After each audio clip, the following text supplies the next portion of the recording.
तरफ सोनिया गांधी है और दूसरे तरफ नरेंद्र मोदी है। सोनिया गांधी को मानहानि का नोटिस बीजेपी की तरफ से भेजा गया है, तो बीजेपी के पीएम उम्मीदवार नरेंद्र मोदी को कांग्रेस ने उनके खिलाफ शिकायत कर दी है चुनाव आयोग से। कांग्रेस और बीजेपी के बीच आर पार की लड़ाई शुरू हो गई है। बीजेपी ने सीधा सोनिया गांधी पर निशाना साधा है, तो वहीं कांग्रेस ने नरेंद्र मोदी के खिलाफ मोर्चा खोल दिया है। मोदी के 3 बयानों की शिकायत चुनाव आयोग से की गई है। वहीं शिवराज सिंह चौहान ने सोनिया गांधी को मानहानि का नोटिस भेजा है। 10 करोड़ का यह नोटिस एक इश्तेहार पर आपत्ति दर्ज कराते हुए भेजा गया है। वहीं एक लड़की की जासूसी के मामले में भी कांग्रेस मोदी को बख्शने के मूड में नहीं है।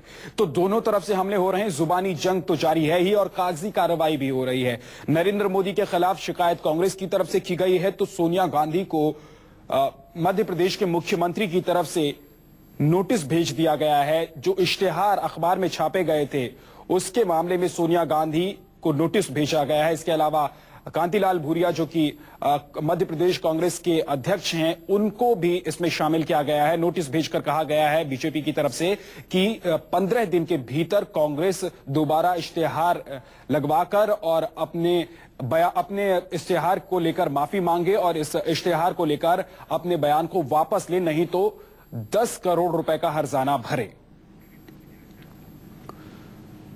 कांग्रेस ने बीजेपी के पीएम पद के उम्मीदवार नरेंद्र मोदी के खिलाफ हल्ला बोल दिया है। कांग्रेस ने मोदी के खिलाफ अपने बड़े नेताओं पर व्यक्तिगत टिप्पणी करने पर चुनाव आयोग से शिकायत की है।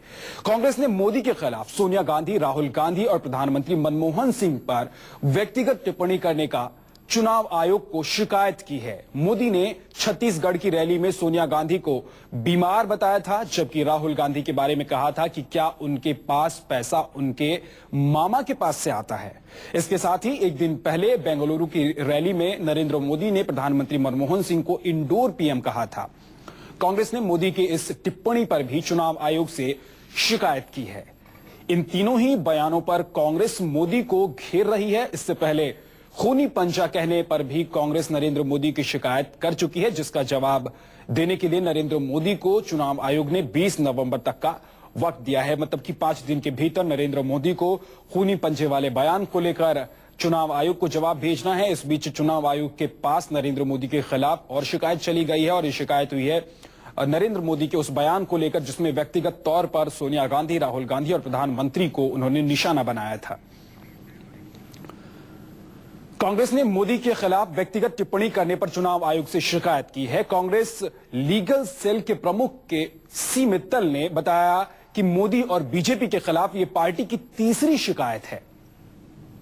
चुनाव आयोग को हमारी ये तीसरी कंप्लेंट हमने की है अभी, और इसका जो आधार है वो छत्तीसगढ़ के 3 रैलियां जिनको नरेंद्र मोदी जी ने एड्रेस किया, जिसमें रायपुर में था, दुर्ग में है, भीमेतारा में है, और इन रैलीज में उन्होंने सोनिया जी और राहुल जी पे पर्सनल अटैक किया है। जहां एक तो उन्होंने कहा कि क्या मामा के घर से पैसे आए हैं, दूसरा उनकी बीमारी के बारे में बात की है, कहा है।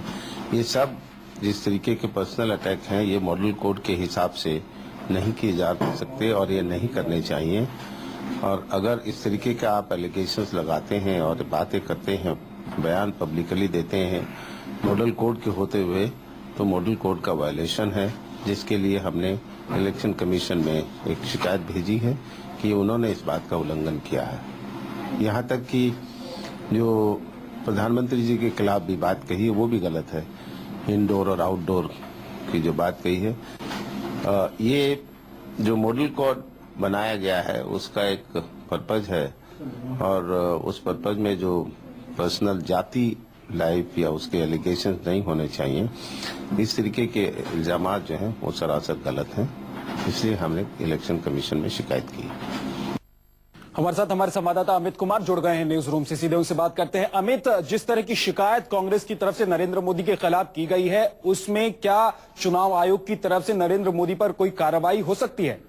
देखिए, कार्रवाई क्या होगी वो तो इलेक्शन कमीशन तय करेगा, लेकिन फिलहाल सबसे पहले नोटिस होनी है। अभी तक इलेक्शन कमीशन की तरफ से ये जानकारी नहीं मिली है कि वो नोटिस दे रहे हैं, कब तक जवाब देंगे। लेकिन पहली जो प्रक्रिया होती है, जब किसी पर भी आरोप लगता है, किसी के खिलाफ जब शिकायत जाती है, तो पहली प्रक्रिया के तहत उन्हें नोटिस दिया जाता है। नोटिस के तहत एक तयशुदा वक्त में उनसे एक जवाब मांगा जाता है कि उन्होंने जो कहा है उसके खिलाफ कार्रवाई क्यों ना किया जाए और आपने जो कहा उस पर क्या सफाई देनी है। तो निश्चित तौर पर नरेंद्र मोदी को भी नोटिस जाएगा। संभावना आज दोपहर या शाम तक में इलेक्शन कमीशन की तरफ से दूसरा नोटिस, एक नया नोटिस जो है, क्योंकि इससे पहले खूनी पंजा को लेकर उनके पास ऑलरेडी नोटिस है, तो एक नया नोटिस उनके पास जाएगा जिसमें उन्हें एक हफ्ते का संभावना है कि एक हफ्ते का वक्त मिलेगा जिसमें पूछा जाएगा कि उन्होंने इस तरह के बयान क्यों दिए थे। लेकिन निश्चित तौर पर नरेंद्र मोदी और कांग्रेस के बीच में एक जुबानी जंग शुरू हो गई है और उसको लेकर इलेक्शन कमीशन में कभी बीजेपी राहुल के खिलाफ जा रही है तो कभी कांग्रेस मोदी के खिलाफ जा रही है और उसी कड़ी में अब एक नई शिकायत है जो कांग्रेस ने नरेंद्र मोदी के खिलाफ इलेक्शन कमीशन में किया है। लेकिन हमें ये जुबानी जंग के बाद अब लगता है कागजी जंग भी शुरू हो गई है, क्योंकि एक तरफ नरेंद्र मोदी की शिकायत हो रही है तो दूसरी तरफ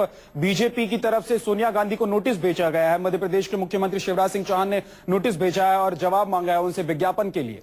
निश्चित तौर पर, और ये चुनाव के दौरान लगातार जारी रहेगा। इससे पहले भी राहुल गांधी को जवाब देना पड़ा था। जब आईएम वाला उन्होंने एक बयान दिया था, मुस्लिम लोगों से जुड़े हुआ आईएम वाला बयान दिया था, उस समय उनको जवाब देना पड़ा था। ये एक चुनाव के दौरान इस तरह की जुबानी जंग होती है, बाद में उसको बताना पड़ता है। निश्चित तौर पर ये एक बहुत महत्वपूर्ण बात है। इस पर सभी दलों को विचार करने की जरूरत है कि आखिर ऐसा क्यों होता है कि आपको बाद में सफाई देनी पड़ती है, ये कहना पड़ता है कि उनका कहने का मतलब ये नहीं था। तो ये चीजें हैं। अब नया जो मध्य प्रदेश बीजेपी की तरफ से भेजा गया, शिवराज सिंह चौहान ने मानहानि का दावा करने की बात की है, तो ये चुनावी प्रक्रिया का हिस्सा है। निश्चित तौर पर इस पे अब देखना होगा कि इलेक्शन कमीशन उसको कितनी गंभीरता से लेगा और कितनी कड़े एक्शन लेगा।